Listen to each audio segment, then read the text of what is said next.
तो दोस्तों, अगर आपने किसी भी फर्जी लोन एप्लीकेशन से लोन लिया है और आप आज उससे मुक्त होना चाहते हैं, उसे चुकाना चाहते हैं लोन के लिए, तो आज की ये वीडियो आपके लिए बहुत ही इम्पोर्टेंट है।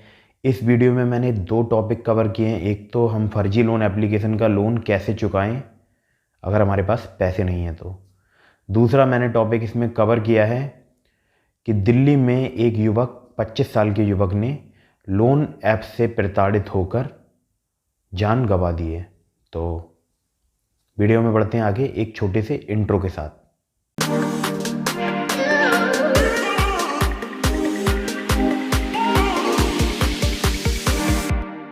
नमस्कार दोस्तों, मेरा नाम है अभिषेक। आप देख रहे हैं आपका अपना चैनल सेटलमेंट टीवी। अगर अभी तक आपने चैनल को सब्सक्राइब नहीं किया तो नीचे आपको एक रेड कलर का सब्सक्राइब बटन दिख रहा होगा, उसको प्रेस कर लीजिएगा और उसके बगल में एक बेल आइकन भी होता है, उसको भी प्रेस कीजिएगा, जिससे कि मैं कोई भी वीडियो डालूं सबसे पहले नोटिफिकेशन आपके पास पहुंच जाए। तो आपको पता होगा कि बहुत सारे लोग इस वक्त लोन ऐप्स की प्रताड़ना को झेल रहे हैं, क्योंकि अब दोबारा से लोन ऐप्स की तरफ से कॉल्स आना स्टार्ट हो गए हैं। बहुत सारे सब्सक्राइबर मुझे मैसेज कर रहे हैं, बहुत सारे सब्सक्राइबर मुझे मेल कर रहे हैं और बता रहे हैं कि उनको प्रताड़ित किया जा रहा है। बार बार उनके पास कॉल आ रही है, हरासमेंट किया जा रहा है, उनको धमकी दी जा रही है कि उनके घर पर कॉल किया जाएगा, उनको धमकी दी जा रही है कि उनके रिश्तेदारों का व्हाट्सएप ग्रुप बनाया जाएगा। अब क्या कर सकते हैं ऐसे में? देखिए, अगर किसी भी लोन एप्लीकेशन की तरफ से आपके पास कोई भी धमकी भरा कॉल आता है तो इसकी कंप्लेंट आपको पुलिस में रजिस्टर करानी है। और अगर आपके आसपास कोई पुलिस स्टेशन नहीं है या आप पुलिस स्टेशन जाना नहीं चाहते हैं, क्योंकि बहुत सारे व्यूअर्स जो मुझे देख रहे हैं उनके मन में बस एक ही सवाल होता है कि हम पुलिस स्टेशन नहीं जाना चाहते। ठीक है, आप ऑनलाइन साइबर क्राइम में कंप्लेंट रजिस्टर करा दीजिए www.cybercrime.gov.in। बहुत सारे लोगों को परेशानी होती है कि हमारे घर वालों को पता चल जाएगा अगर हम पुलिस स्टेशन चले गए तो, या वहाँ पर हमारा कोई जान पहचान का है उनको पता चल जाएगा तो वो घर पे बता देंगे कि हमने लोन ले रखा है। बहुत सारी समस्या है ना। तो आप ऑनलाइन साइबर क्राइम पोर्टल पर कंप्लेंट रजिस्टर करा सकते हैं, आपको स्क्रीन पर दिख रहा होगा।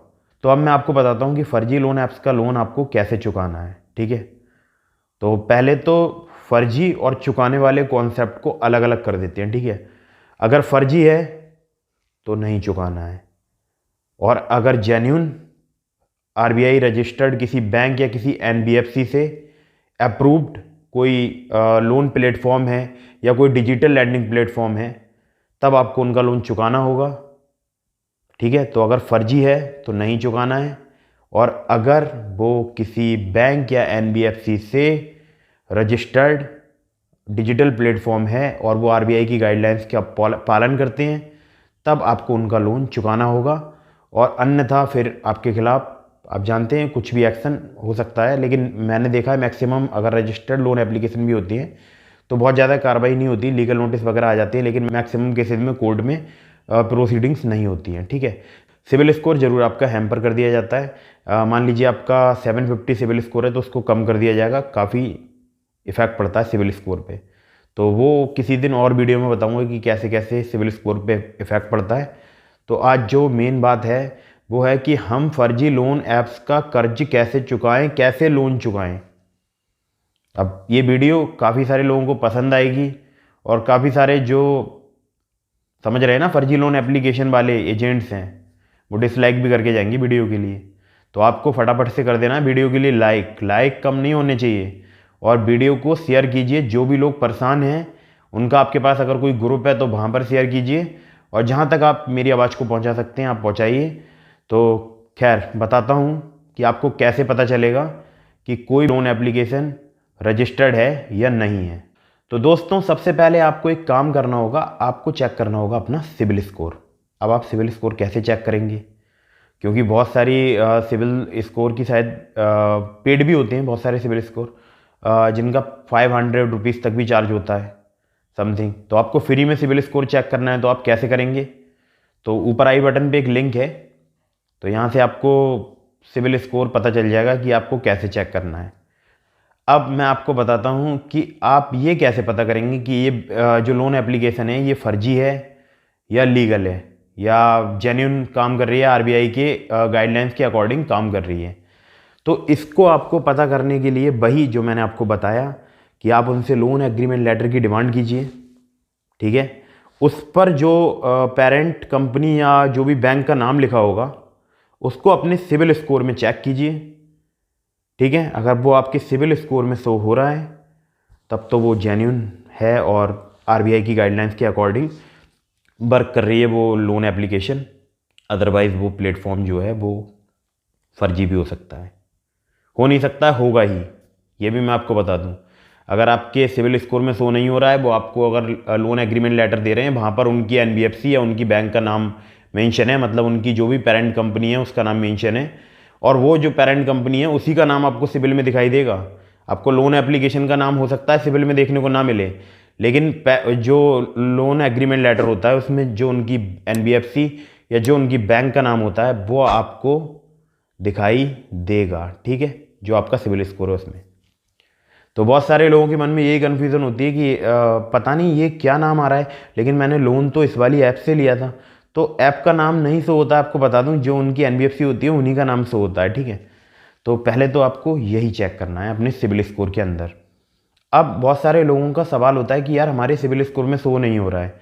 तो देखिए, सिविल स्कोर में अपडेट होने में कभी कभी 1 मंथ का भी टाइम लगता है। तो ऐसी कोई दिक्कत की बात नहीं है, तो अपना कुछ समय वेट कर लीजिए, लगभग 25 से 30 दिन का वेट कीजिएगा, अपडेट हो जाता है सिविल में।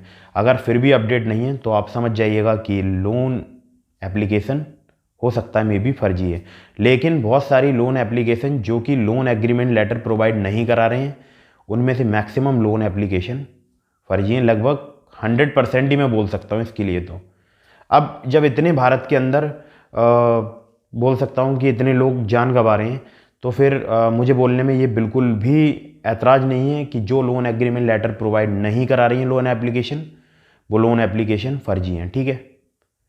क्लियरली बोल रहा हूँ, वीडियो में बोल रहा हूँ, रिकॉर्डेड वीडियो में बोल रहा हूँ। वो क्यों बोल रहा हूँ आप जानते हैं कि लोन एग्रीमेंट लेटर हमारा अधिकार है, हम ले सकते हैं। हमने जिस कंपनी से भी लोन लिया है, जिस बैंक से भी लोन लिया है, जिस लोन एप्लीकेशन से भी लोन लिया है, लोन एग्रीमेंट लेटर उनको हमें प्रोवाइड करना होगा, चाहे वो बाया मेल करते हैं या आपके घर पर भेजते हैं। ये आपका अधिकार है और ये जानना बहुत ज़रूरी है। अब मैं आपसे बात करता हूँ कि लोन एग्रीमेंट लेटर मिलता कब है। तो जैसे ही आप लोन लेते हैं, जैसे ही आपको सैंक्शन लेटर प्रोवाइड होता है और जब वो अप्रूव हो जाता है, तभी आपको, जैसे ही आप लोन के लिए अप्लाई करते हैं, सैंक्शन होने के बाद आप अप्लाई करते हैं ना कि आपका लोन सैंक्शन हो गया, ठीक है, अप्लाई कर दीजिए। लोन ऐप में यही तो होता है ना कुछ सीन। तो आपने अप्लाई किया, वैसे ही अप्लाई करते ही जैसे ही आपके बैंक के अकाउंट में पैसा आएगा, उससे पहले पहले आपको लोन एग्रीमेंट लेटर प्रोवाइड करा दिया जाएगा, जिस पर जो भी ऐप होगी लोन एप्लीकेशन, उसकी पेरेंट कंपनी का नाम, पेरेंट कंपनी बोल सकते हैं NBFC, non banking financial companies, उनका नाम होगा मेंशन, या बैंक का होगा, वो किसी अगर बैंक का एप्लीकेशन है तो उस बैंक का नाम होगा, ठीक है। तो वो देखना बहुत ज़रूरी है आपके लिए। तो प्लीज़ अपना सिबिल स्कोर जरूर चेक कीजिए, और सिबिल स्कोर में अगर आपको कोई लोन दिखाई दे रहा है, तब आपने जितनी भी लोन एप्लीकेशन से लोन लिया है ना, सबसे लोन एग्रीमेंट लेटर ले लीजिए। क्योंकि बहुत सारे लोग ना बहुत सारी लोन एप्लीकेशन से लोन ले चुके हैं, तो उनको पता ही नहीं उनके सिबिल में कौन कौन से लोन शो हो रहे हैं। तो प्लीज़ सबसे लोन एग्रीमेंट लेटर की डिमांड कीजिए और चेक कीजिए। अब रही बात कि हम ये कैसे पहचानेंगे कि हमें गलत टेन्योर दिया गया है, हमें गलत टाइम दिया गया है, हमसे गलत ब्याज वसूला जा रहा है। तो इसके लिए आपको क्या करना है, इसके लिए आपको चेक करना है कि वहाँ ऐसा तो नहीं है आपको 7 या 10 या 15 दिन के लिए लोन दिया गया हो, क्योंकि ये तो आरबीआई की गाइडलाइंस के भी खिलाफ है, ये तो प्ले स्टोर की गाइडलाइंस के भी खिलाफ है। अगर मैं प्ले स्टोर की गाइडलाइंस की बात करूँ तो कम से कम 60 दिन का लोन होना चाहिए। कहीं ऐसा तो नहीं है आपसे 2% 4% पर डे की पेनल्टी लगाई जा रही हो, मतलब वो वहाँ पर मेंशन हो लोन एग्रीमेंट लेटर पे, तो ये भी कहीं का इंसाफ नहीं है, क्योंकि आरबीआई के अकॉर्डिंग इतनी ज़्यादा पेनल्टी नहीं है। अब मैं आपको बताऊं कि कहीं ऐसा तो नहीं है आपसे इंटरेस्ट रेट बहुत ज़्यादा चार्ज किए जा रहे हो, पता चले कि आपको लोन जो था वो आपने 3,000 रुपये का लिया और 1 महीने में ही उसके ऊपर 3,000 रुपये इंटरेस्ट लग गया। तो ये भी आरबीआई की गाइडलाइन के अनुरूप नहीं है। 36-40% समथिंग होना चाहिए जो इंटरेस्ट रेट है वो पर एनम, ठीक है। अब हम आपसे बात करते हैं कि आप इनकी शिकायत कहाँ दर्ज करा सकते हैं। तो अगर रजिस्टर्ड है लोन एप्लीकेशन और वो आपको कम टेन्योर दे रही है, आपसे ज़्यादा ब्याज चार्ज कर रही है, आपसे ज़्यादा पेनल्टी चार्ज कर रही है, तब आपको कंप्लेंट रजिस्टर करानी है आरबीआई कंप्लेंट पोर्टल में, ठीक है। और यदि कोई अनरजिस्टर्ड लोन एप्लीकेशन है, अनाधिकृत लोन एप्लीकेशन है, अनऑथोराइज्ड लोन एप्लीकेशन है, तब आपको उनकी कंप्लेंट रजिस्टर करानी है आरबीआई के सचेत पोर्टल में, ठीक है। और ये मैं आपको दिखा देता हूँ आरबीआई के सचेत पोर्टल का लिंक, यहाँ पे आप रजिस्टर करा दीजिए। अब बात आती है कि जो ये हमें हरासमेंट करते हैं उससे हम कैसे निपटें। तो उससे निपटने का एक मैंने वीडियो बनाया है, आप जाके चेक कर लीजिएगा, how to delete contact list from loan application. तो मेरी वीडियोस में आपको बहुत पहले, मतलब जब मैंने स्टार्टिंग में चैनल डेवलप किया था, लगभग 30-35 वीडियो पीछे मिल जाएगी, ठीक है। तो यूट्यूब में कि how to delete contacts from loan apps और सेटलमेंट टीवी, तो भी आपको वीडियो मेरी दिखाई दे जाएगी। सेटलमेंट टीवी के द्वारा वो वीडियो अपलोड की गई है, तो वो वीडियो आपको मिल जाएगी, ठीक है। तब आप उसको चेक कर लीजिएगा। और पहले, सबसे पहले आपको जो आपने गूगल अकाउंट पे एक्सेस दे रखा है ना, उस वीडियो को देख के एक्सेस हटा लीजिए।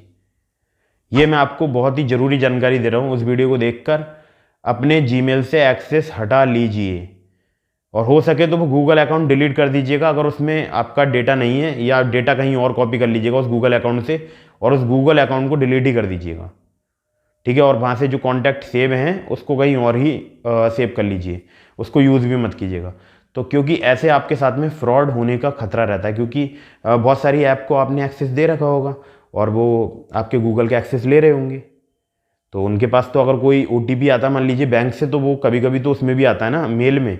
अगर आपने वो मेल वहाँ पर सबमिट कर रखा है तो मेल में भी ओटीपी आता है। जैसे कि मेरा एसबीआई कार्ड का मैं यूज़ करता हूँ, तो उसका ओटीपी मेरे मेल में भी आता है, तो यहाँ दिक्कत आ जाती है। कहीं ऐसा तो नहीं है आपकी गैलरी में आपके क्रेडिट कार्ड, डेबिट कार्ड का फ़ोटो पड़ा था और उस फोटो का एक्सेस ले लिया था उस लोन एप्लीकेशन ने। उनके पास आपके मान लीजिए डेबिट कार्ड या क्रेडिट कार्ड का फ़ोटो है, फ्रंट और बैक, या हो सकता है कोई सा भी, और वो वहाँ से ओटीपी सेंड करें और ओटीपी आ जाए आपके जीमेल अकाउंट में, और आपका अकाउंट खाली हो जाए या क्रेडिट कार्ड यूज़ हो जाए। तो इन बातों का विशेष ध्यान रखिएगा। और आपको एक जानकारी दे दूं कि बहुत सारे लोग क्रेडिट कार्ड या डेबिट कार्ड की फ़ोटो अपने फ़ोन के अंदर रखते हैं, फ्रंट और बैक, तो वो गलत है, उसको मत रखिएगा। क्योंकि अगर कोई भी अनऑथराइज्ड ऐप आपने फ़ोन के अंदर अननोन सोर्स से इंस्टॉल की, अननोन सोर्स यार, यहाँ तो गूगल पे भी थी यार, यहाँ तो गूगल पर भी ऐसी फर्जी लोन एप्लीकेशन थी, मतलब प्ले स्टोर पर। तो ये ध्यान रखिएगा विशेष कि बहुत ही जेन्युइन ऐप का आप यूज़ कीजिए। अभी मैं बात करता हूँ कि दिल्ली के अंदर एक युवक जो अब हमारे बीच नहीं है, उनका नाम था हरीश, उम्र थी 25 वर्ष। लोन ऐप की प्रताड़ना से तंग होकर उन्होंने अपनी जान दे दी है। तो ईश्वर उनकी आत्मा को शांति प्रदान करे। और मेरा यही कहना है सभी से, कोई भी व्यक्ति किसी भी लोन एप्लीकेशन से लोन ले लिया है, घबराइए मत, ठीक है। आपको बिल्कुल घबराने की आवश्यकता नहीं है। पहले अपने सिविल में चेक कीजिए, उनसे लोन एग्रीमेंट लेटर लीजिए। अगर जेन्युइन कंपनी है तो उनको मेल कीजिए, उनको बोलिए कि अभी मेरे पास पैसे नहीं है। और अगर जेन्युइन नहीं है, प्ले स्टोर से भाग गई है, आपको लोन एग्रीमेंट लेटर प्रोवाइड नहीं करा रही, तो कोई पेमेंट करने की आवश्यकता नहीं है, ठीक है। फिर आप इतने ज़्यादा परेशान हो जाते हैं, आप इतना ज़्यादा दिमाग पर प्रेशर ले लेते हैं कि एक तो पैसे की चिंता कि हमें उनका पैसा चुकाना है, दूसरा हमें अपने बदनामी का डर कि कहीं ऐसा ना हो वो हमारे रिश्तेदारों में, रिलेटिव्स में वो कॉल कर दें। तो बस यही जानकारी आपको देनी थी। अगर आप मुझसे जुड़ना चाहते हैं, मुझसे कोई सवाल पूछना चाहते हैं, तब आप एक काम कीजिएगा, ये इंस्टाग्राम की आईडी है जो आपको दिखाई दे रही होगी स्क्रीन पर इस वक्त, ट्रूली अभिषेक। इसको फॉलो कीजिएगा, वहाँ पर मुझे डीएम कीजिएगा इंस्टाग्राम में, मैं कोशिश करूँगा आपके सवाल का जवाब देने का। और अगर आप ये वीडियो फेसबुक पर देख रहे हैं तो फेसबुक पेज को लाइक कीजिएगा, फॉलो कीजिएगा और वीडियो को लाइक कीजिएगा। और अगर आप इस वीडियो को यूट्यूब पर देख रहे हैं तो आपको पता है कि आपको चैनल को सब्सक्राइब करना है और बेल आइकन को प्रेस करना है। तो मिलते हैं किसी अगली वीडियो में किसी इंटरेस्टिंग टॉपिक के साथ। तब तक के लिए जय हिंद, वंदे मातरम।